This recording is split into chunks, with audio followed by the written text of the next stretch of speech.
que se hablaron hoy, que es la reducción de la jornada laboral, cómo es el futuro del mundo del trabajo, ¿no? Algo que nos preocupa a todos y todas, estemos trabajando, hayamos trabajado o estemos por empezar a trabajar.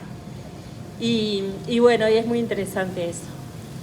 Antes de empezar la actividad, queríamos tener unas palabras, mandarle un saludo fraterno a nuestro querido compañero Pepe Mujica, que esta semana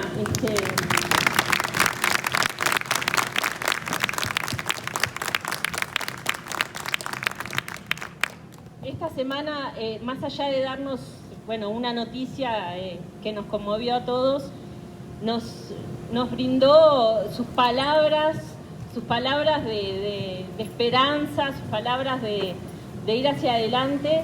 Y creo que a todos nos pasa, ¿no? Que en ese momento que nos damos cuenta que no somos inmortales y podemos pensar por un momento, la vida es lo más importante que tenemos, y pensar también, pero ¿para qué trabajamos?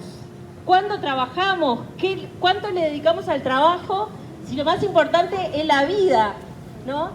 Y entonces, esos mensajes de Pepe, son muy valiosos y los vamos a atesorar siempre.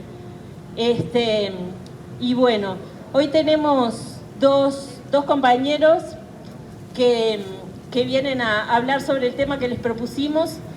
Y hay una cosa que a mí me conmueve mucho siempre, que es que los compañeros, desde los comités, desde las bases, los llamamos y ellos siempre están ahí. Como hay un montón de compañeros y compañeras que estamos trabajando en todos los territorios, ¿no? Y en todo momento. Y cómo podemos confiar unos en otros de que estamos todos ahí. Entonces, agradecerle a Daniel Casciani y a Tatiana Antunes su presencia hoy ahora.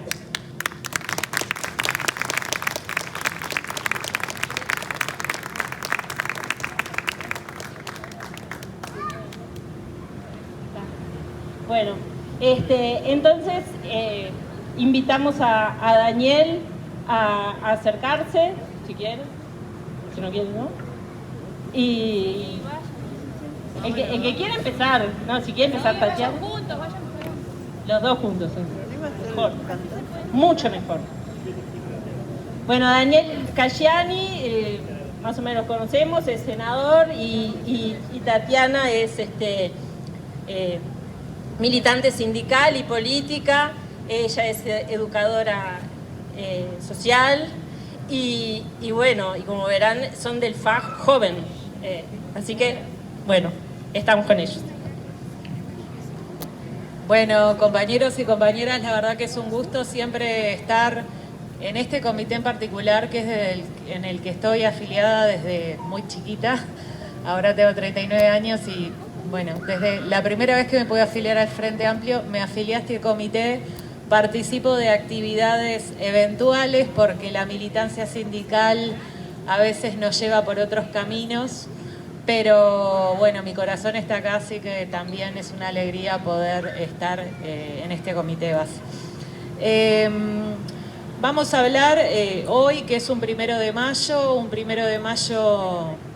particular, un 1 de mayo en el marco de un año electoral, donde obviamente es imprescindible ponerle carne a nuestras ideas como trabajadores y trabajadoras organizados, que es un poco la parte, ¿no?, más allá de que soy frente amplista y que venimos con el compañero a hablar también en clave de cuál es el programa del Frente Amplio y qué énfasis hace en el marco de lo que es la reducción de la jornada laboral.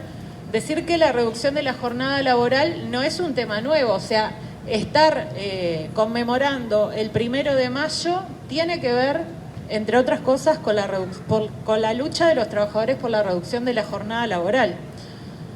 Estar un 8 de marzo en la calle, las mujeres, también, si vamos al fondo de la historia, entendemos que una de las principales reivindicaciones cuando se da la huelga de las camisas en Nueva York, las mujeres, una de las principales peleas que estaban desarrollando tenía que ver con la reducción de la jornada laboral.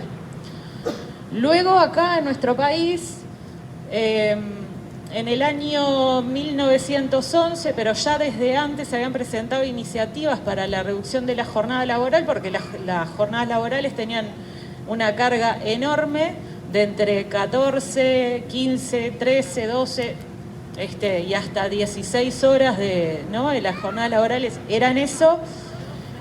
Hoy nos puede parecer impensable y sin embargo después vamos a hablar y sé que Daniel va a tener también bastante información sobre eso, sobre que hay varios sectores de actividad donde hoy se sigue trabajando esa cantidad de horas y más también, aún habiendo marcos legales. Entonces me voy al año 1911 porque hubo una gran huelga donde los ferroviarios fueron sumando gente a la lucha en el marco de esa huelga, y una de las principales reivindicaciones era la reducción de la jornada laboral, que en ello superaba las 15 horas, porque el trabajo a nivel de lo que es el transporte históricamente ha tenido largas jornadas laborales y las tiene hasta el día de hoy, y hoy el sector del transporte es uno de los sectores que supera las 40 horas semanales dentro de lo que son las jornadas laborales. Y también más, o sea que son temas que hacen a la cuestión. La compañera decía de que teníamos que hablar de la defensa de la vida, y la defensa de la vida pasa por muchos lados, pero el trabajo nos atraviesa la vida.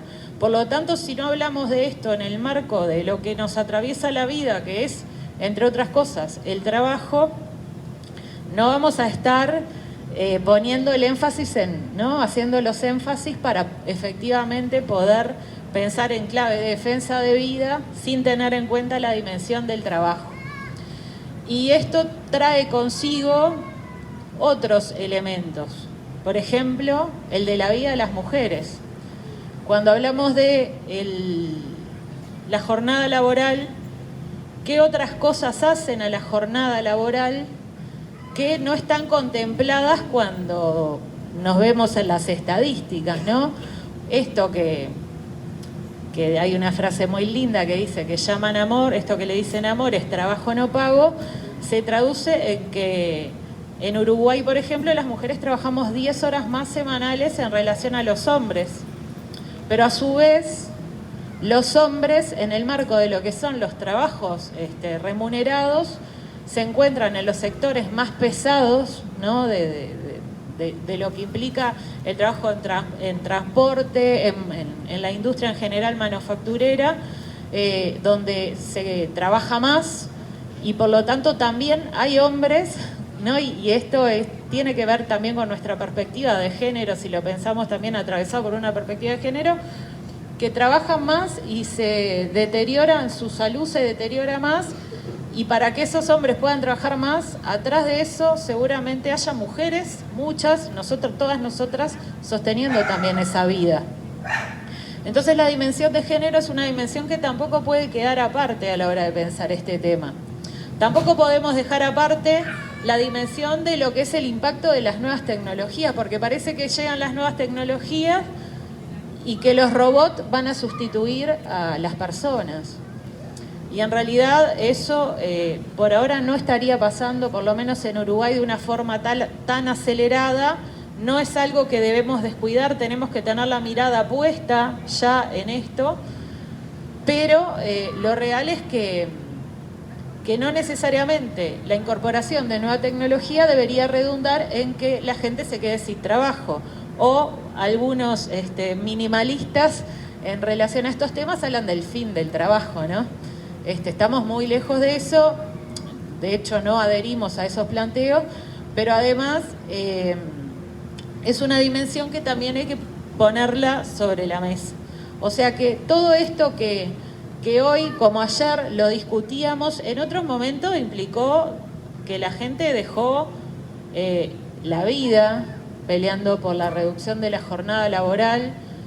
Nosotros la dejaremos en formas más, capaz que más light, digamos, ¿no? También según las épocas en las que nos encontramos, pero van a implicar luchas descarnadas, o sea, para que haya reducción de la jornada laboral, además de que hay iniciativas a nivel legal y que el programa del Frente Amplio las contiene, a esto hay que ponerle carne en el asador.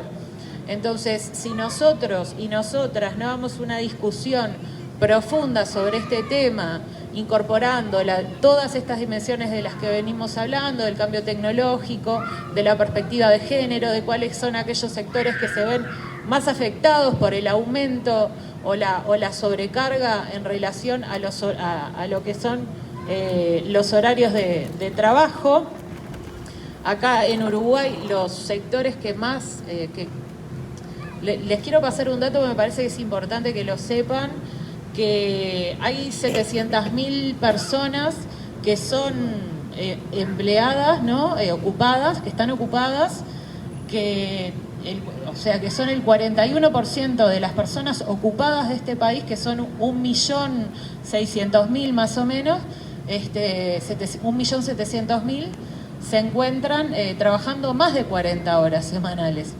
Entonces, también y los proyectos de ley que se están planteando en relación a los temas de la reducción de la jornada laboral deben también contemplar, bueno, cuáles son aquellos sectores donde más se trabaja y cuáles van a ser y cuáles son, y eso está propuesto también en estas iniciativas, pero como les decía, todo lo que está escrito en el programa después va a depender de nosotros, de nuestra lucha y de las correlaciones de fuerzas que podamos construir. Nosotros no podemos, como Frente Amplistas, pensar en trabajar sobre la base de la reducción de la jornada laboral sin intercambiar con los actores involucrados, que son en este caso también los trabajadores organizados. Nosotros somos integrantes de un comité base y somos trabajadores y trabajadoras organizados, seguramente la mayoría de nosotros, pero hay portavoces que están hoy estudiando el tema según cada uno de los sectores de actividad donde tienen cosas para decir. Y en los momentos que corren, en los momentos que hoy vivimos, también me parece que no podemos dejar al azar este punto a la hora de estar hablando frente a una tribuna frente amplista, y es que la unidad, a nosotros en el movimiento sindical nos decían, yo no llegué a ver al Pepe de Lía en su máximo esplendor, sino más bien lo conocí bastante viejito, pero la unidad es algo que se riega todos los días, desde una plantita que se riega todos los días. Esto es un legado que hace a la historia de toda la izquierda de nuestro país. Es una característica particular de la izquierda de nuestro país, la historia de la unidad, en principio con su primer Congreso del Pueblo, donde se llegaron a determinar en común un montón de lineamientos programáticos que capaz que los leemos hoy y pensamos que muchas cosas de ellas están muy alejadas de la realidad actual, pero luego de eso se conforma la CNT y luego de eso se conforma el Frente Amplio, y todo eso es lo que hoy es la unidad de la izquierda, y es una herramienta muy valiosa que no podemos descuidar, que debemos regar todos los días, y que en cada uno de los temas donde damos la discusión los Frente Amplistas, con todo el fervor y con todo nuestro corazón y con todo nuestro esfuerzo también, y porque todos pensamos que tenemos mucho para aportar, también entender que tenemos que caminar juntos en el marco de la unidad y poder lograr las transformaciones que el país necesita, pero también teniendo en cuenta que tenemos que caminar juntos y juntas. Y bueno, y este es un poco el desafío del que venimos a hablar.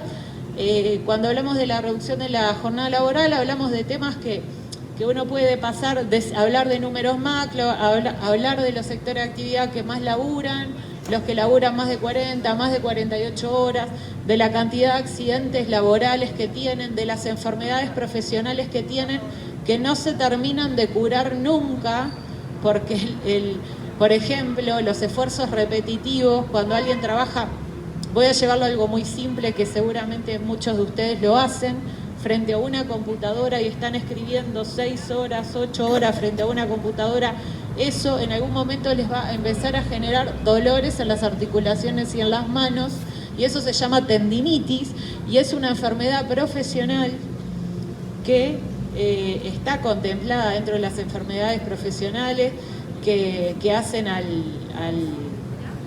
también al Banco de Seguros del Estado, ¿no? O sea que el Banco de Seguros del Estado tiene determinada cuáles son las enfermedades producto del trabajo, y esto es otra dimensión que tenemos que incorporar cuando hablamos de la reducción de la jornada laboral. Porque si hablamos de la reducción de la jornada laboral es porque queremos que los compañeros y las compañeras puedan llegar mejor a sus casas, ¿no? Que puedan vivir en familia, que puedan tener momentos para el ocio, que puedan tener una mejor calidad de vida, porque si hay algo que está recontra estudiado, nosotros podemos hablar de la productividad porque los empresarios esto lo van a poner en el plano de la productividad, y si hay algo que está recontra demostrado es que los trabajadores somos más productivos si estamos bien, si estamos mejor, si nuestra calidad de vida es buena. Entonces, cuando hablamos de... y es un argumento que le sirve hasta incluso a los empresarios, ¿no? Decir, bueno, nosotros no queremos perder la nuestra, señores. No la quieren perder, bueno, nosotros no queremos perder calidad de vida. Te cambio la calidad de vida que voy a tener por la productividad que igual vas a tener, porque cuando yo trabaje menos cantidad de horas, no porque soy un vago, pues también les encanta llevarla a ese plano, no porque soy un vago, es porque el momento histórico tiene las condiciones para generar un debate que permita que los trabajadores estemos y tengamos mejores condiciones de vida, y que por lo tanto también para los empresarios va a ser mejor. Entonces, cuando te lo llevan al plano de la discusión sobre la productividad, más allá de que yo acá no vengo a hablar del lado de los empresarios, pero bueno, entendemos que tienen cierta inteligencia y seguramente muchos más asesores de lo que pueda tener yo, es real que la productividad, si los trabajadores también, al pueblo le va bien y a los empresarios también le va bien. Y está demostrado que la economía crece, que no se derrama, pero que en realidad también esto es parte de una discusión que para nosotros hace a la negociación colectiva, a las iniciativas legales que hoy están presentadas a nivel del Parlamento por parte de nuestros compañeros de nuestra fuerza política, y que hay que pulir, ¿no? Todo esto se hace masajeando el músculo y, como decía, con un trabajo muy profundo para mantener, para sostener, para cuidar y para regar la plantita cotidiana de la unidad. Así que por acá los dejo porque esto nos tiene que hacer pensar mucho, un 1 de mayo y todos los días, de en qué mundo queremos vivir, qué tiempo le queremos dedicar a nuestras familias, a nuestras vidas y a nuestra calidad de vida porque para poder transformar el mundo en un mundo mejor tenemos que estar bien. Entonces esta discusión nos trae también estos debates. Muchas gracias, compañeros y compañeras, y estamos a las órdenes para lo que entiendan. Salud y viva el 1 de mayo.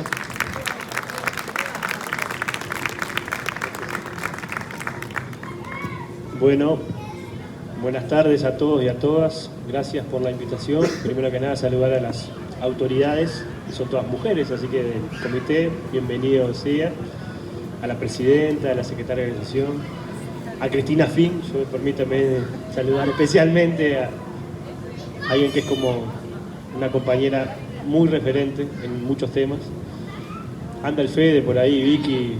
Y además quiero felicitarlos a los que organizaron esta actividad, porque primero que nada sé que los gurises del comité se los pusieron arriba del hombro, me cometieron esa infidencia, pero además lo hicieron pensando en 2 o 3 cosas. Primero, que haya gurises que puedan estar cuidados, al mismo tiempo que se pueda charlar sobre cosas que son importantes para la vida de todos, y me parece que eso también después permite que haya mucha más gente, no solamente de determinada cantidad de años, que muchas veces son los que estamos habitando los comités. Permítanme decir que yo ya me considero una persona mayor, más allá de que nos conocemos hace mucho tiempo con Tatiana, pero tengo hijas de 15 años, tengo uno de 3, y me parece que estas cosas también son importantes. Además, tomar los espacios públicos para debatir temas que hacen a calidad de la democracia y a la calidad de nuestra sociedad, sin duda creo que son muy necesarios. Hay algunos vecinos que ahí se andaban acercando, miraban medio de reojo, no sé si porque le estamos molestando para la siesta o porque están interesados en los temas, y me parece que esto también está bueno, porque el Frente Amplio está saliendo a la calle, movilizándose, haciendo actividades públicas, haciendo este tipo de... Y bueno, y lo hacemos en un 1 de mayo, en un día bastante inhóspito, y que haya compañeros y compañeras que se hayan acercado, la verdad que vale doble o triple. Para mí además es muy especial hacer una charla junto con estar con Tatiana, porque con Tatiana nos conocíamos cuando realmente éramos jóvenes, cuando empezamos el IPA. Yo no lo terminé, creo que vos tampoco. El IPA nos abandonó, el IPA de Historia, pero bueno, sin duda también después nos encontró en otro tipo de actividades. Me acuerdo cuando Tatiana andaba dándole una mano a los compañeros que estaban en el INISA, cuando teníamos que, al mismo tiempo que la derecha nos pegaba con respecto a la criminalidad adolescente, dándole oportunidades a esos gurises que estaban privados de libertad, y que sobre todo los sindicatos, ya que estamos el 1 de mayo está bueno recordarlo, los sindicatos en aquel gobierno de Pepe en su momento dieron una mano terrible, sobre todo para generar oportunidades de laburo y para que esos gurises por primera vez se sientan parte de algo diferente a lo que eran en su momento. Entonces me parece que eso también está bueno, porque ahora que estamos llenos de expertos que hablan de todos los temas, la sociedad se construye, entre otras cosas, y una mejor sociedad cuando hay participación de todos los actores sociales. Y los sindicatos, en este gobierno los sindicatos son mala palabra, ¿no? Es decir, parece que fueran delincuentes, ¿no? Porque eso es lo que se ha instalado, la idea de que en realidad le roban oportunidades a la gente para que sea libre. Bueno, los sindicatos en ese momento y han dado una mano terrible en la historia del Uruguay, ¿no? Vaya si hace muy poco se metían algunos temas. Entonces me parece que eso está bueno también. ¿Para qué? Porque me parece que estas instancias sirven para eso. Algo que decía Tatiana, es decir, para ver cómo empezamos a germinar ideas o tratar de plantar ideas para que la sociedad en algún momento germine, ¿no? No porque en realidad en el día de hoy y con estas mayorías circunstanciales que existen en el país, nosotros entendemos que se vaya a aprobar una ley que reduzca la jornada laboral. Sería, no sé, algo divino. Yo no soy cristiano, pero bueno, capaz que hay alguna... Pero sin duda me parece que lo que busca la iniciativa de la Central Sindical, la iniciativa de la bancada del senador del Frente Amplio y el debate que estamos teniendo acá, entre otras cosas, es eso. Es decir, cómo desde una fuerza política que nació, entre otras cosas, para enfrentar a los partidos tradicionales y poder lograr establecer algunos mojones importantes que le permitan, sobre todo, que a las grandes mayorías nacionales le vaya bien, podamos seguir avanzando. Este tema es un tema que sin duda, si no lo agarra el Frente Amplio, es hasta medio cantinflesco que le agarre un candidato del Partido Colorado, como lo ha agarrado hoy, creo que Tabaré Vieira. Bienvenido sea, porque sin duda siempre es importante que haya mucho más integrantes de la sociedad que lo pueda agarrar. Lo que sin duda me parece que es importante es que la fuerza política no deje una bandera que sin duda es muy importante. ¿Por qué? Porque lo decía Tatiana, en realidad el trabajo en nuestra sociedad genera una centralidad muy importante para todos nosotros. Ojalá todos pudiéramos trabajar en lo que nos guste, pero en realidad el trabajo genera la posibilidad de tener un ingreso, genera, entre otras cosas, tener la posibilidad de tener acceso a la salud, una salud de calidad, porque tenemos el FONASA y a partir de eso también coparticipamos en el financiamiento de un sistema de salud que es muy importante. Podemos tener acceso a una vivienda digna, a un alquiler, a la compra, ¿no? Y además somos parte de algo, y quien tiene trabajo lo sabe y quien no tiene trabajo lo sufre, ¿no? Y vaya si en algunos estamentos de nuestra sociedad y sobre todo en algunos sectores, sobre todo de edades, eso se sufre mucho más, ¿no?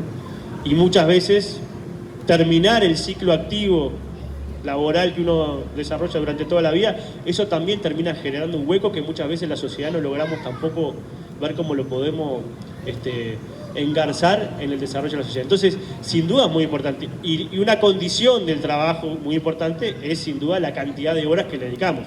La primera condición es el salario que recibimos, ¿no? Porque lo que ha hecho este gobierno, que se ha vanagloriado en todos lados, es decir que en realidad ha masificado el trabajo Y lo que nosotros vemos es que en realidad básicamente lo que ha masificado el trabajo precario. Ha generado 100.000 puestos de trabajo, que la mayoría son o en negro, y eso no lo dicen los grandes medios de comunicación, pero los 42.000 trabajos que se generan en el último año, 45.000 pasaron a estar en negro. O sea, no solamente generaron trabajo en negro, sino que además hicieron que 3.000 trabajadores que ya estaban formalizados terminaran. ¿Y eso qué quiere decir? Que tienen condiciones de trabajo muy precarias. Que cuando la mamá le tiene que pedir un día libre para acompañar a su gurí al médico, o acompañar en la enfermedad, o el padre, pero sobre todo la madre, eso no está, porque en realidad vas a depender solamente de la capacidad o la bondad, para llamarlo, o la caridad, como establecen ellos, mejor dicho, del patrón. Y todos sabemos que hay gente muy buena y hay gente muy mala. Entonces me parece que sin duda, y además me parece que lo que se termina generando son situaciones de precariedad de la vida de las personas. Y eso es lo que también estamos discutiendo, porque lo discutimos en ese marco, porque al mismo tiempo que estamos discutiendo esto, este gobierno, y disculpen, me parece que también es bueno también hacer memoria, porque muchas veces nosotros estamos como muy todo el tiempo viendo lo que sucede, pero nunca tenemos un espacio de reflexión acerca de cómo estamos parados hoy comparado con lo que estamos en el 2019.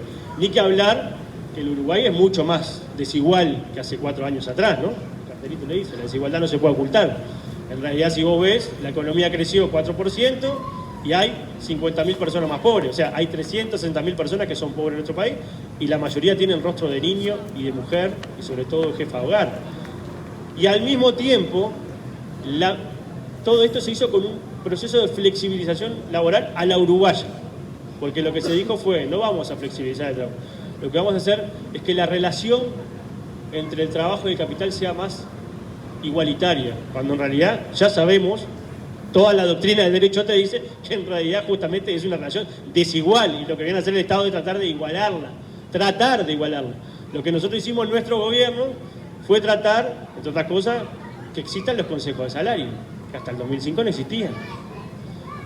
Que el salario y el empleo sea el principal igualador de nuestra sociedad, porque nos quedamos 300.000 empleos, aumentamos el salario real en casi 64%, si los trabajadores y trabajadoras ganamos 64% más que cuando en 2005, pero además hicimos una política que nos permitía, entre otras cosas, que el salario mínimo aumentara mucho más. Entonces hicimos que al mismo tiempo que aumentaba el salario mínimo, el salario general del 64%, el salario mínimo aumentó casi el 300%. ¿Por qué? Porque eso le permitió, como dice el presidente actual, hacerle calcito a los que iban a negociar en los consejos de salario, mejorar condiciones, porque si vos tenés el salario mínimo, podés mejorar las categorías, podés mejorar, ¿no? Sí, un montón de cosas. Y eso fue, en mi punto de vista, de las principales políticas sociales que hizo los 15 años de gobierno del Frente Amplio. Más allá, que si uno puede analizar los 15 años, también hay diferentes visiones sobre cómo terminó pasando en cada uno de estos. Es más, yo soy de los que piensan que parte de la pérdida de nuestro gobierno, entre otras cosas, se debió a que se perdió 50.000 puestos de trabajo en el último quinquenio y hubo un agotamiento de la agenda en términos de cambio político y de cambio estructural. Pero bueno, también hicimos la autocrítica y pero me parece que, ¿por qué digo esto? Porque en realidad también este gobierno hizo cosas más embromadas con respecto al tema del trabajo. Entre otras cosas, les exigió a las organizaciones sindicales, dice empresariales, pero esas sindicales, que para que poder negociar en los consejos de salario tienen que tener personería jurídica. Una exigencia que además es plus OIT, como quien dice. En realidad la OIT no te exige eso y ellos hicieron una sobreexigencia sobre determinadas cosas. Y eso que termina debilitando la herramienta sindical, porque el que se junta con 3 en una empresa chica para armar un sindicato, lo primero que va a hacer no va a ser hacerte una personería jurídica, ir al ministerio, ahora te queda el Ministerio de Trabajo, sino lo que vas a hacer es primero te juntás, hablas con tus compañeros de trabajo, decís, che, mirá, vamos a ver cómo podemos hacer para que el salario aumente un poquito más sin matar a la empresa, y después a partir de eso, a partir de una conquista concreta, te vas como formalizando. Ahora vos tenés que tener primero el papel, el sellito, diría Fernando. Pero además de otra cosa que hizo que es más jodida, y perdonen que yo termino con esto, que es que además ahora los consejos de salario y las negociaciones, sobre todo tripartitas, pero las bipartitas, si no está acordado que lo que se acordó, los beneficios que se acordó, siguen, automáticamente se caen. Eso se llama la ultraactividad, ¿no? Es un concepto medio técnico, pero que tiene que ver con qué.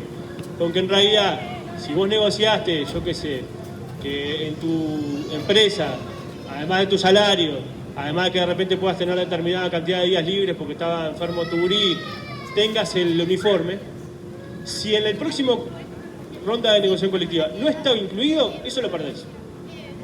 Claro, para los sindicatos grandes y las empresas grandes no pasa nada. El Zunca no le va a afectar eso, no le va a afectar eso a EU. Pero ¿a quién le va a afectar? A los sindicatos débiles y a los sectores de actividad. Eso también es parte de lo que hizo. Teóricamente diciendo que en realidad eso era para mejorar las condiciones de empleabilidad. Es decir, que los costos laborales no sean tan altos, ¿no? Y eso también es parte de lo que tenemos que debatir. ¿Por qué? Primero porque esto se invisibiliza, ¿no?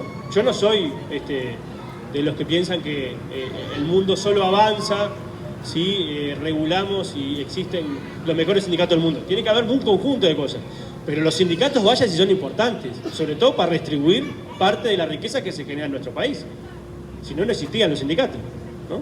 Los sindicatos, entre otras cosas, existen para eso. Y parte de por qué es importante una ley o un proyecto de ley o un proceso de negociación colectiva que avance en la reducción de la jornada laboral tiene que ver con eso, porque en realidad todos los días nosotros nos enfrentamos a la introducción de tecnología en el quehacer de nuestra vida. Antes vos ibas al médico y te atendía una persona, o después ibas al médico. Hoy a veces te atienden hasta por celular, ¿no?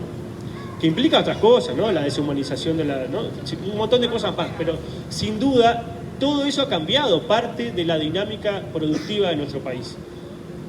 Y ninguna persona, por eso no pueden decirlo públicamente, pueden sostener que el Uruguay, que fue pionero en 1915, regulando la jornada laboral diaria en 8 horas y la jornada semanal en 48 horas, no es un poco más productivo que hace 100 y pico de años atrás. Es decir, sería hasta ilógico. Por eso es necesario avanzar, entre otras cosas, en esta discusión. ¿Por qué? Porque muchas veces este tipo de discusiones solamente se establecen los riesgos que tienen la incorporación de la tecnología al mundo del trabajo. La pérdida de empleo, ¿no? Las imposibilidades de que mucha gente acceda a un conjunto de posibilidades de laburo, pero se invisibiliza la otra parte de la discusión, que es cómo hacemos que en la incorporación de esa tecnología o esas mejoras de productividad se reparta un poco mejor la riqueza. Y en Uruguay, hablar de mejorar, de repartir la riqueza, entre otras cosas, es mejorar las condiciones de trabajo y, por tanto, mejorar los salarios de los trabajadores y trabajadoras. Y las condiciones de trabajo, entre otras cosas, sin duda una carga muy importante es la cantidad de horas que cada uno le dedica. Entonces, me parece que por ahí tiene que estar colocada el debate de por qué es necesario para nosotros avanzar en esto. No porque todas las actividades tengan que ir a una reducción de la jornada. Más, de hecho, hay muchas actividades en nuestro país que ya tienen establecida una reducción de la jornada laboral. A través, entre otras cosas, de los convenios colectivos. Es más, hay sindicatos que han reducido su jornada laboral semanal y han aumentado la cantidad de horas que trabajan por día. El Zunca es uno. Trabajan 9 horas y media, pero no trabajan los sábados. Y hay otros, ¿no?, sectores de actividad. En realidad hay muchas realidades porque hay muchos sectores productivos y sin duda creo que acá también hay que ver cómo esto no termina afectando, porque también es importante, en un país que tenemos un 90 y pico % de pequeñas y medianas empresas, muchas también en el interior del país, que tienen dificultades, hoy tienen más dificultades para tener también, entre otras cosas, un mercado interno que les permita tener una adecuada venta de sus principales productos, porque entre otras cosas, como se afectó el salario, hay menos demanda, y hay menos demanda, hay menos actividad económica, y por tanto se contrata menos gente. Y muchas veces esa es una discusión que se toma como el cuco, ¿no? Nosotros vamos a afectar a las pequeñas y medianas empresas que son las que generan... No, y en realidad lo que estamos diciendo es, bueno, este es un proyecto de ley que entre otras cosas lo que establece es reduzcamos la jornada laboral de 48 horas a 40 horas semanales sin pérdida de salario, hagámoslo de manera progresiva, 2 horas por año, O sea que en realidad recién a los 4 años podría completarse una jornada semanal de 40 horas. Hay tiempo para adaptarse, pero al mismo tiempo lo que también es importante decir que, bueno, que hay determinados sectores de actividad que, entre otras cosas, capaz que necesitan un apoyo del Estado para aplicarlos. Y eso también es importante en el debate, porque en realidad nosotros somos los que consideramos, hoy lo decía Marcelo Abdala también en el discurso, que en realidad lo que necesita hoy es un plan de desarrollo para nuestro país, una estrategia nacional de desarrollo. Y dentro de esa estrategia nacional de desarrollo hay que cuidar a los más chicos, porque son los que mejor reparten, son los que tienen más dificultades, los que tienen menos espalda, y esto también los va a beneficiar. O también es parte del beneficio que nosotros entendemos que es importante que se establezca. Y por tanto creo que en ese sentido es importante debatir estas cosas. ¿Por qué? Porque en realidad Tatiana lo desarrolló mejor que yo. Tener una reducción de la jornada laboral, entre otras cosas, te permite a vos tener más horas para tu cuidado personal, pero te permite, entre otras cosas, tener la posibilidad de que un conjunto de gente que de repente hoy no ingresa al mercado laboral porque hace tareas que son invisibles, se puede insertar en el mercado laboral de mejor manera. Ni que hablar aquellos de los que van a laburar, ¿no? Y además de las 8 horas, y además de las horas extras que muchas veces tienen que hacer, o que a veces no se pagan, después hay que agregarle el traslado hacia eso, que eso no se paga, pero en algunos casos son 2 horas más, ¿no? Entonces son 10 horas de los compañeros y compañeras afuera de su casa. Todos los que tenemos niños y niñas sabemos lo que significa no estar en tu hogar para poder también tener un adecuado cuidado de los gurises y estar presente. Entonces, sin duda hay otros temas que tienen que ver. La salud mental. Es decir, la incorporación de nueva tecnología hace que también los trabajos sean más exigentes, y al ser más exigentes también son más complejos para realizar y también nos afectan más. ¿Cuándo vamos a discutir aspectos que tienen que ver con la salud mental y ocupacional de los trabajadores y trabajadoras de nuestro país? ¿O son máquinas? ¿O somos máquinas? No, somos personas que tenemos problemas en nuestra vida. Entonces, sin duda, eso también humaniza una parte de la discusión que muchas veces queda oculta, ¿no? Porque en realidad lo que se dice es, bueno, me afecta mi costo laboral, el Uruguay es un país caro ya en dólares porque tenemos diferencia de tipo de cambio, por tanto, en realidad esto sería un costo mayor. Bueno, ¿es un costo o una inversión? Porque en realidad en términos también políticos nosotros podemos decir trabajadores que tengan mejor capacidad para poder seguir trabajando, que se enfermen menos, que puedan rendir mejor, es una inversión. Eso algunas empresas transnacionales la han entendido de manera diferente. Acá cuesta un poco más. Pero además, yo termino con esto. Creo que hay otro tema que es lo que se viene en términos del debate sobre estos temas, ¿no? Que es, entre otras cosas, que si no existe un trabajo mejor regulado que pueda mejorar o democratizar los beneficios que se obtienen con la incorporación de tecnología y los cambios tecnológicos en el mundo del trabajo, lo que termina pasando es que lo que se termina desarrollando es el trabajo desregulado. Y en nuestro país ya está pasando. En nuestro país ya está pasando. Algunos hablan de que en realidad el sujeto social que se está construyendo en el futuro es el precariado, ¿no? El trabajo asalariado precario. Y vaya si los vemos en las motitos cuando pasan por acá a desarrollar, que además ya hay estudios acá en Uruguay que dicen que no se respeta el salario mínimo, que no se respeta la cantidad de horas, la jornada diaria, menos la semanal, y sin duda afecta mucho más a las condiciones de vida de esa persona. Entonces, si nosotros no apostamos a tener un debate que sea sobre todo, en cierto sentido, también provocador, pero además que trate de adelantarse a algunos temas, lo que va a terminar sucediendo es que el mercado regula por sí solo, ¿no? Y además, si le agregamos lo que termina sucediendo con las propuestas que hoy está haciendo los centros de pensamiento, ¿no? A llamarla de alguna manera, el CEP, ¿viste? Y de que después toman los candidatos ahí sin querer, justo vienen, pasan y se les pega la propuesta. Todas las propuestas que andan en la vuelta con respecto al tema mundo del trabajo es la cantarola de que el Uruguay tiene un sistema de relaciones rígidas, o sea que no se acabó estos 5 años, sino que en realidad hay que flexibilizar las condiciones laborales, por tanto de regular, y por tanto en realidad una fuerza política de izquierda, un movimiento sindical organizado que tenga una visión realmente moderna y de futuro, tiene que tomar estos temas para adelantarse a los temas, porque si no, las ideas las ponen otros. Y cuando compramos idea, también compramos soluciones. Y me parece que una de las principales punterías que ha tenido esta fuerza política siempre fue germinar, tratar de poner ideas en la sociedad que nos permita que... Capaz que no será mañana, pasado, traspasado, pero me parece que lo importante es tomar la bandera y sobre todo lograr que además, una vez que se puedan implementar, que la gente viva mejor, que podamos ser un país más productivo, que tengamos una mejor inserción internacional y que nuestros gurises y nuestros gurises vivan mejor. Así que vamos arriba y felicitaciones.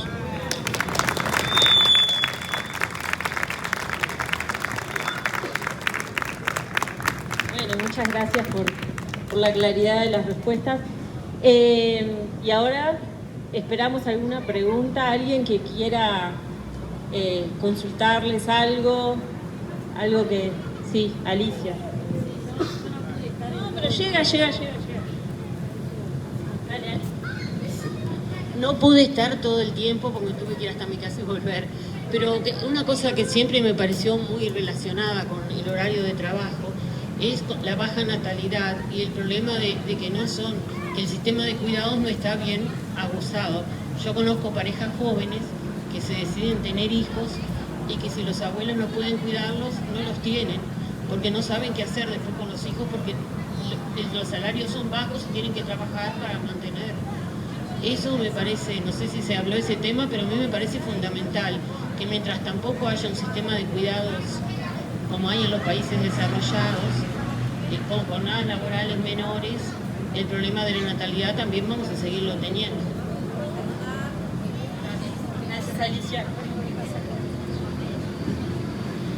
Nosotros no hablamos específicamente de eso, pero sin duda es un tema que hay que abordar, que necesitamos un sistema nacional integrado de cuidado fuerte también para poder pensar desde una perspectiva de integrar la reducción de la jornada laboral.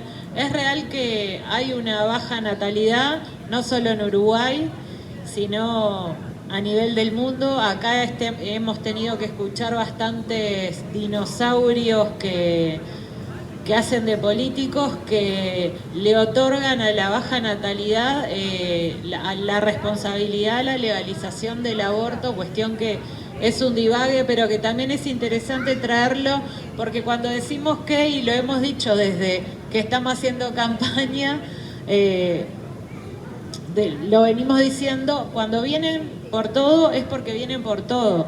Y cuando hablamos del Sistema Nacional Integrado de Cuidados y la baja de natalidad, hoy hay varios centros CAIF a nivel de todo el país que tienen la cintita cortada por el presidente de la República y que no tienen un solo pibe adentro porque no tienen plata. Les están faltando 100 millones de pesos para poder desarrollar, para poder generar la cobertura que se comprometieron a cumplir en relación a los estudios que hicieron sobre la población en la franja de la primera infancia que tenía mayores niveles de vulnerabilidad y que era sumamente importante captar para atender en los centros de primera infancia. Entonces, vaya si será necesario poder tener una solidez, recursos y un sistema nacional integrado de cuidados pensado desde una lógica integral y no la demagogia de decir necesitamos universalizar la atención y los cuidados en la primera infancia y después no le otorgamos los recursos que eso necesita para que funcione. Por tanto, también la dimensión de los cuidados, el trabajo no remunerado, el trabajo reproductivo de la vida es parte también de esta discusión. Lo dijimos al pasar, lo dijimos los dos, de hecho lo incorporamos en el debate, pero bueno, es importante tenerlo bien presente porque es parte del asunto. No sé si alguien...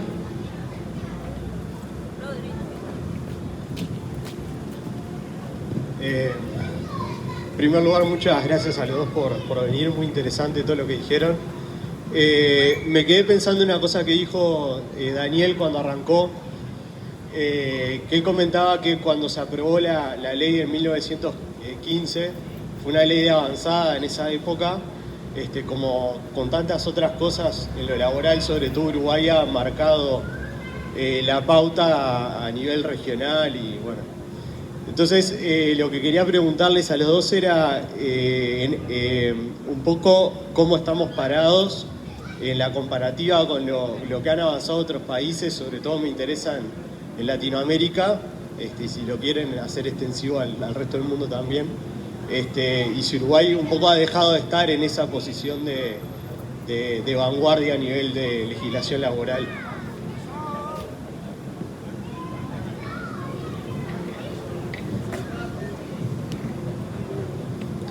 Bueno, sí, nosotros en su momento, en 1915, se aprobó la ley. En realidad, Tatiana historiaba un poco ahí cómo había sido el proceso. Hubieron varios proyectos de ley, se presentaron, y lo que terminó condensando un proyecto de ley que aprobado fue necesariamente la lucha de los trabajadores y trabajadoras, porque si no, capaz que todavía estamos discutiendo cuál proyecto es. Entre otras cosas, me acuerdo que Herrera presentaba uno que reducía la jornada laboral a 12 horas, ¿no? Y lo ponía como, incluso ahora los del Partido Nacional te lo reivindican, como fue el primero que presentó un proyecto de ley. Ellos siempre te hablan del anuncio, pero nunca del contenido, ¿no? Eso se repite a lo largo de la historia. Entonces, sin duda, parte de lo que se logró fue sumamente importante. En 1919 recién se aprobó la primera recomendación de la OIT, que hablaba del establecimiento de la jornada semanal de 48 horas. En Uruguay hacía 4 años que ya se había aprobado, y hablaba de las 8 horas, ¿no? Entonces ahí ya tenemos, sin duda, y eso, por algo nos decían la Ciudad de América, en algunos aspectos, no es porque en realidad lavamos dinero, sino porque en realidad teníamos una legislación de avanzada en ese sentido, y entre otras cosas porque había un movimiento sindical organizado que venía también con muchos compañeros y compañeras que habían cruzado el charco, o en realidad habían cruzado el océano, porque se venían escapando de Italia, de España y de muchos lugares, y entre otras cosas también hicieron escuela acá. Y creo que eso es parte de lo que a nosotros nos sirvió, entre otras cosas. Después nos fuimos quedando, ¿no? Como todo en el Uruguay, en algunas cosas somos como unos fierros viejos, es decir, medio oxidados, pero bueno, todavía en algunas cosas somos buenos. Tuvimos un buen impulso en nuestros gobiernos, hicimos leyes muy importantes. Entre otras cosas, yo me acuerdo, en nuestros gobiernos establecimos la ley para que pueda existir la licencia paritaria, en realidad, ¿no? Tiene otro nombre, pero es que tanto las mujeres y los hombres puedan tomar licencia, sobre todo en los primeros días de nacimiento de los gurises. Y eso también es importante, porque en realidad todos los días son importantes de los gurises, pero sin duda los primeros también son sumamente importantes. Y vaya si para los que hemos tenido hijos también es un momento muy complicado de la vida, porque se te cambia todo, ¿no? Entre otras cosas, las prioridades, ¿no? Pero creo que también eso es importante. ¿Por qué? Porque en realidad ya hay otras experiencias. En Europa andan de taquito con este tema. Todo el mundo te dice, ponés Europa, tiene la Comunidad Económica Europea, cobran en euro. Pero bueno, ellos avanzaron, ¿no? Década del 90, creo que tiene 36 horas, tiene la jornada semanal Francia. Y ya hablaba hace 20 años de que en realidad esto era, entre otras cosas, para adelantarse a las transformaciones que se iban a venir en el mundo del trabajo con respecto a la tecnología. Y algo más o menos bien le ha ido a los franceses. Yo no digo que sean en fútbol más o menos, pero más o menos le ha ido bien. Y creo que han tenido siempre un estado de bienestar bastante interesante, por lo menos mirado desde aquí, envidiado para algunos. Alemania también, que sin duda tiene otro sistema diferente, también avanzó en ese momento. Y hay experiencias también en América Latina.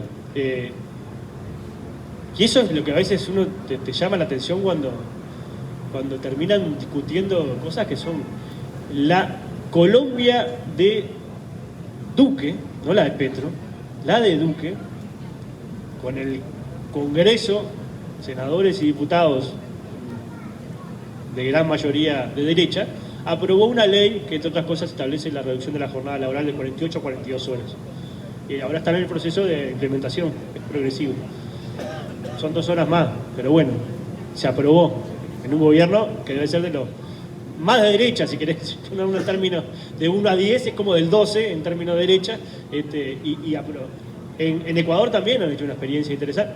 Bueno, en Chile, ¿no? En Chile pasaron de 45 a 40 horas, el gobierno de Boric, fue una iniciativa de Camila Vallejo, y bueno, y eso terminó también ahora llevando su proceso interesante. Pero también hay proyectos, en Argentina se ha presentado, en Brasil hay experiencias también en ramas de actividad, en la industria hay una cosa que se llama el 80-100-100, ¿no? Que es reducir el 80% de la jornada horaria, trabajando al 100% y siendo eficiente al 100%. Es como un eslogan que utilizan una organización que trabaja en esas cosas, pero ya se está haciendo alguna... Y creo que eso también es importante. ¿Por qué? Porque si nosotros además formamos parte de un proceso de integración que otra cosa se llama Mercosur, más allá que al presidente no le guste mucho y diga que es un corsé y no le sirva, en realidad las condiciones de trabajo y sobre todo la reducción de la jornada laboral también tiene que ser vista en conjunto. Ni que hablar porque en realidad en algunos lugares estamos como en el feudalismo, ¿no? En el caso de Paraguay, si bien hay 48 horas establecidas, sabemos que hay condiciones casi esclavizantes en términos de relación laboral en el campo, pero también en las ciudades. Pero creo que también es importante cómo también se pueden armonizar algunas experiencias, sobre todo teniendo a Brasil ahora en un proceso muy interesante con una tercera presidencia de Lula y esperamos una cuarta, que también está vehiculizando un conjunto de discusiones. Y sin duda, si Brasil toma una iniciativa en este sentido, me parece que puede ser importante. Brasil está tomando una iniciativa interesante en materia de regulación de las aplicaciones en el mundo del trabajo a partir de la presidencia del G20, que eso también es importante porque también tiene que ver con eso que decíamos, que si no discutimos la regularización y cómo mejoramos eso, se termina desregulando por la vía de los hechos en la vida cotidiana. Y eso también es importante porque coloca todo eso.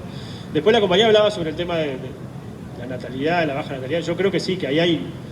Tener un gurí hoy, lamentablemente, para hablar mal y pronto, sale mucha plata.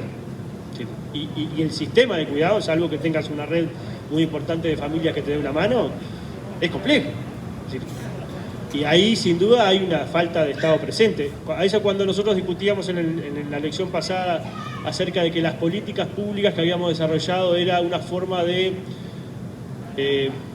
y los economistas lo dicen, ¿no? Es decir, una forma de salario indirecto que perciben las personas, ¿no? Porque vos podés recibir tu salario cuando te pagan a fin de mes, pero si vos recibís servicios públicos como la salud, como la educación, como los cuidados, y te facilitan no solamente la vida, sino también la posibilidad de financiarlos, eso también es parte del salario, que muchas veces nosotros no lo vemos, porque en realidad decimos, bueno, esto es plata que se tira, dicen algunos, pero en realidad es eso, justamente.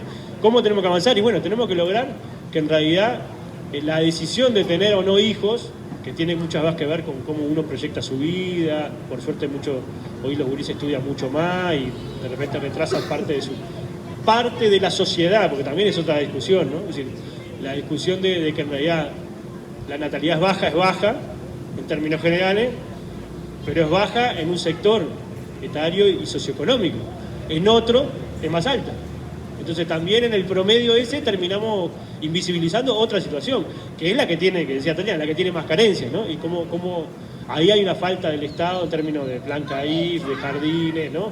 De alimentación, que este gobierno lo sacó todo y te dicen que en realidad es libre uno cuando va al comedor por lo menos para ir a comer, y eso es una expresión de libertad, y en realidad lo que están diciendo es que les interesa muy poco. Entonces me parece que ahí también hay otra discusión de que ver cómo nosotros también trabajamos los temas que hacen a las condiciones de trabajo o a la posibilidad de pelear,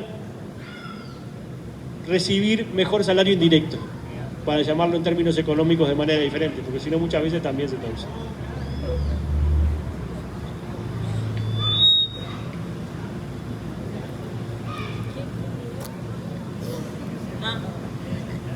¿Alguien más que quiera hacer alguna pregunta? ¿No? Sí, tú, Mariana. Uy, me quedaste muy lejos para el micrófono.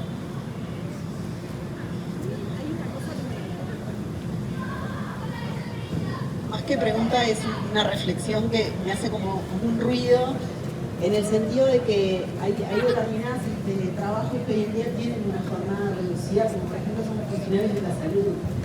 Y eso lleva muchísimas cosas al multiempleo, ¿no? En cierta forma es una precarización también, ¿no? Tener que trabajar 12 horas. Entonces me queda como ese ruido de qué forma se regula no solamente mejorar las condiciones de salario, si reducimos la jornada laboral, que muchos trabajadores no opten por tener doble trabajo, ¿no? Eso por un lado, y por otro lado, con esto de que vos decías recién de lo que vuelve de alguna forma indirecto para mejorarnos las condiciones, creo que el tema de las escuelas de tiempo extendido es una cosa que tiene que estar en la tapadilla, sobre todo para las mujeres, que somos quienes mayoritariamente nos seguimos encargando de los cuidados. El paradigma de trabajo cambió, que laburamos y no hay escuelas suficientes para que los chilenos estén más horas. Gracias. Bueno, con lo último, sí, lo de las escuelas de tiempo extendido también son temas que están en el programa de Frente Amplio, que hemos discutido bastante, que las unidades temáticas tanto de género como de infancia, niñeces y adolescencias se ha incorporado la necesidad de la extensión del tiempo pedagógico, que no siempre es la escuela, pero sí, en general, por excelencia, lo termina siendo, es una dimensión importante. Y también el currículum oculto de la reducción de la jornada laboral, lo no dicho de todo eso, que es que allí donde hay práctica de reducción de la jornada laboral, es posible que la gente, que los trabajadores y trabajadoras tengamos changas que terminen igual generando un acumulado de horas que termine sobrepasando las 40 horas, ¿no? Que es un poco sobre la base de lo que estamos hablando. Y por eso a veces, por ejemplo, hablamos del sector profesional, ¿no? Intelectual y qué sé yo, o los cuentapropistas, y pareciera que trabajan menos cantidad de horas y que de hecho hasta tienen la posibilidad. Hay una pregunta que en estos últimos años se ha hecho en el marco de la encuesta continua de hogares sobre si los trabajadores pensaban que tenían algún tipo de injerencia sobre su propia jornada laboral, ¿no? O sea, sobre el tiempo que se le dedica a trabajar, y entre el 97% y por ahí, o sea, el dato es tremendo, entiende que no tiene ningún tipo de poder de decisión sobre eso. Esto es una pregunta innovadora que se incorpora en estos últimos tiempos, pero que también nos tiene que hacer pensar, porque estas discusiones tienen que ser con los trabajadores, ¿no? Y si pensamos que no tenemos ningún tipo de forma de influenciar sobre estas cosas, en realidad es una responsabilidad de la organización, y en este caso de las organizaciones de los trabajadores, estar ahí, ¿no? Poniéndole el pecho a las balas, como se dice, para también poder, generar los marcos de diálogo necesarios, que aparte están reglamentados, existen, los creamos, el Frente Amplio los volvió a retomar luego de tiempo, teniéndolos abajo de la alfombra, y son todos estos elementos que tenemos que también poner sobre la mesa, porque no puede ser que echa la ley, echa la trampa, nosotros mismos nos vamos complicando la vida, porque en definitiva, aunque haya menos, tengamos menos cargas laborales, si esto no impacta en el salario, vamos a laburar más de todos modos. Está muy bien lo que planteás, porque es uno de los puntos que hacen a esta discusión y que no lo podemos dejar de costado.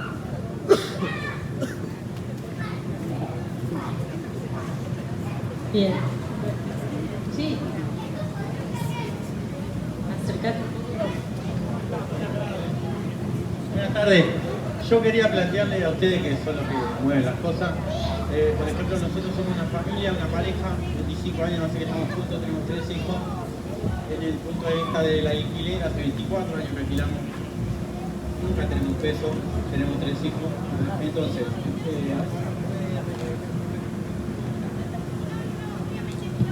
después de rever el tema de cómo la gente accede a la vivienda. ¿Por qué? Nosotros pagamos todo lo que hay para pagar. Todos los impuestos, los nuevos que vengan después, los vamos a pagar nosotros dos. A ver, beneficio ninguno. no nos toca nada, jamás nos tocó nada. Ni techo, ni esto, ni... Lo único que tenemos es la Escuela Brasil, que nos tiene a los gurises una determinada cantidad de horas, que le dan el almuerzo, buenísimo. Lo del salario indirecto, eso es perfecto. Pero nada más, o sea, el tema, nosotros ya estamos en edad o sea, ya la parte buena nosotros ya se nos está pasando. Y la casa nunca llegó. Cuando el primer gobierno del Frente Amplio nosotros dijimos, ya estábamos juntos nosotros. Dijimos, ahora sí. Y bueno, a ver si a alguien se le cae una idea, si ven otra parte de la sociedad, porque no está, o sea, hay gente que no tiene nada y no tiene nada, hay que ayudarlo. ¿Ah? Pero después estamos nosotros que nunca vamos, nuestros hijos van a crecer sin casa. Y la madre y yo trabajamos toda la vida. Y bueno, nosotros siempre tuvimos esta esperanza de que cuando el Frente Amplio llegara, iba a vernos a nosotros que estábamos esperándolo. Por ahora, vamos arriba, ¿no?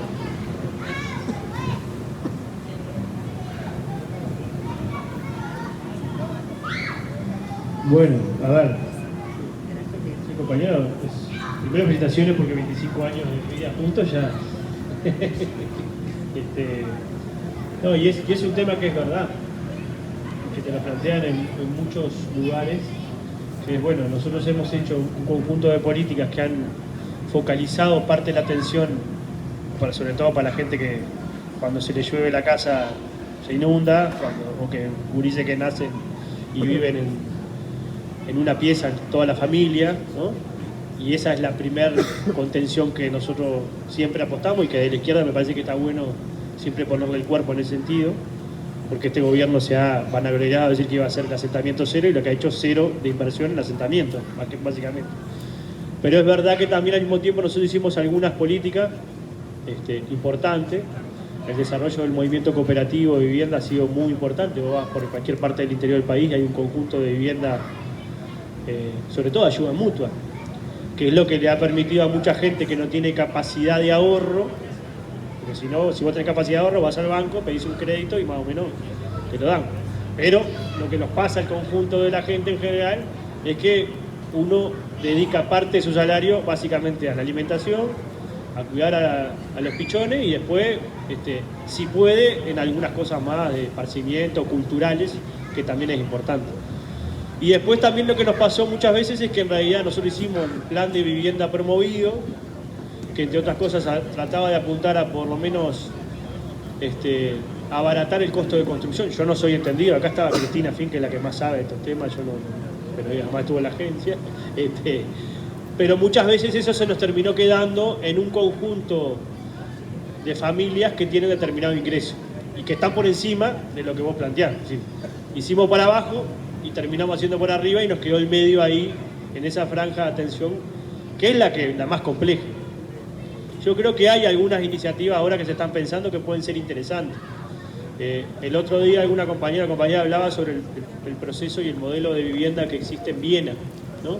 Que es un proceso de vivienda, también es Europa, pero que entre otras cosas ha logrado tener el conjunto del mercado de vivienda más barato en Europa con respecto al tema, sobre todo el costo de la vivienda y sobre todo el alquiler, que es un sistema público de vivienda de alquiler, porque en realidad también es verdad que hoy muchas veces pasa, todavía somos más conservadores, pero en realidad las familias tienen arreglos que van variando durante toda su vida. Es decir, no es lo mismo cuando vos te juntaste con aquella, que eran 2 personas, que más o menos de repente con el perrito ya más o menos con una pieza y un patio te arreglaba, a tener 3 gurises, a de repente cuando vos, los pichones ya se independizan, que no vas a necesitar esa... Entonces, el conjunto de viviendas que vos necesitas en todo ese trayecto de vida muchas veces son diferentes. Entonces muchas veces puede ser que en realidad vos puedas tener una opción de alquiler subsidiado, que el Estado, y que además funciona muy bien en algunas. Entonces, eso se estaba empezando a hacer ahí en el último periodo nuestro, y habían hecho unas construcciones, estaban haciendo unas construcciones en Ciudad Vieja. Después este gobierno, como todo, lo descontinuó. Era algo muy incipiente, pero sobre todo apuntaba a atender a una situación que sin duda es muy compleja, porque en realidad no tenés acceso al crédito y de repente si tenés acceso al crédito no tenés capacidad de pago. Entonces me parece que eso es parte de lo que...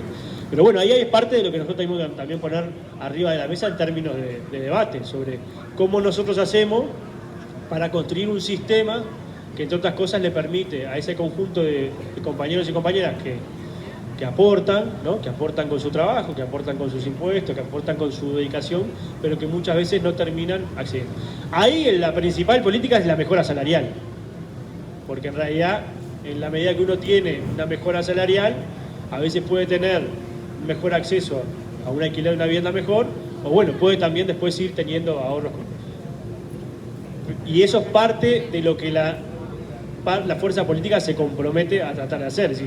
Y sobre todo que los salarios más bajos aumenten más y arrastren a los salarios más bajos, que es lo que hizo este gobierno al revés, ¿no? Es decir, este gobierno hizo lo mismo, pero al revés. Claro. La propiedad conmutativa. No, además no pasó ni por el Parlamento, ni por un decreto, ¿no? Sí. Lo otro que hizo también, yo siempre le digo, es adelantó el 28 del fin de mes, 28, 29, 27, ¿no? Uno llegaba a fin de mes más o menos y quedaban 3, 4 días, 5 para cobrar, lo pasó para el 11, ¿no? Entonces vos pagás todas las cuentas y el 11 quedaste galgueando 2 semanas. También eso lo hizo este gobierno.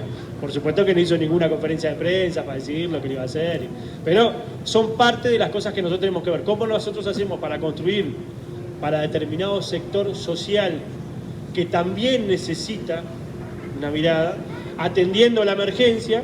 Porque también eso es parte de lo que nosotros estamos diciendo, y eso lo están diciendo todos, sí, lo dice el programa del Frente, y lo dice por suerte todos los precandidatos, que es, si nosotros logramos activarnos bastante, tener una buena votación el 30 de junio, y lograr tener mayorías parlamentarias en octubre, ganar en noviembre, o ganar en octubre si es posible, la prioridad o la emergencia no es la misma emergencia que teníamos en el 2005, que teníamos 1 millón de pobres y 20% de desocupación, pero hay un conjunto de, sobre todo mujeres, jefa de hogar, que hoy tienen 3 o 4 gurises que nacen, que son donde nacen los niños bajo la línea de pobreza, nacen en hogares que ya tienen hermanos pobres, que ahí tenemos que hacer una especial puntería.